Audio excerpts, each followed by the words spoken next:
Conformément aux tests fondamentaux de l'organisation, le comité directeur du réseau des femmes leaders pour la gouvernance et le développement a convié les membres du réseau à la première assemblée générale ordinaire ce samedi 28 décembre 2019. À l'ordre du jour de cette rencontre statutaire des membres du réseau figuraient les questions liées aux restitutions des acquis, au financement du réseau et à l'explication des responsabilités de chaque membre. Au cours de cette cérémonie, l'honneur est revenu à la première personnalité de prendre la parole afin de se prononcer sur le point 1 de l'ordre du jour.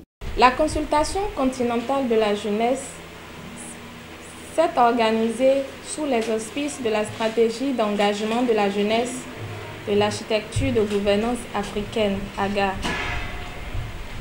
La consultation était convoquée sous le thème « Les jeunes et les déplacements forcés en Afrique.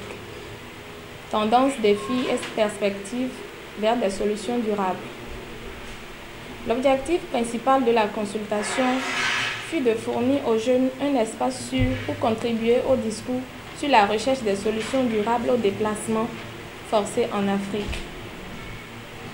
Les délibérations ont contribué aux discussions politiques sur le terme de l'année par les organes politiques de l'Union africaine, l'UA. La consultation a visé également à exploiter les défis, les capacités et la créativité des jeunes pour offrir des solutions aux déplacements forcés par le biais d'échanges intergénérationnels et interrégionaux. Ensuite, le point 2 sera décortiqué par le vice-président qui, dans son intervention, a fait lumière sur certains points d'ombre. Enfin, la question est revenue à la secrétaire générale de se prononcer sur la responsabilité qui incombe chaque membre. Sortie de cette assemblée générale, la présidente, à la suite de la secrétaire générale, a, à sa prise de parole, invité à cet effet les participants à une internalisation de la question genre. Cette assemblée, déjà, nous donne l'opportunité de connaître les défis auxquels les femmes sont confrontées et de faire face aux déplacements des femmes en Afrique et dans d'autres pays. L'objectif, c'est que chaque membre soit un moteur, un vrai moteur de développement pour l'effectivité et pour la grandeur de RFLGD.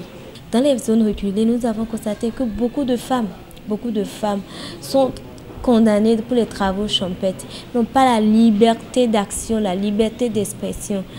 Et ce qui est réellement déplorable pour le développement d'une nation, car nous savons que le développement de toute nation passe réellement par les femmes.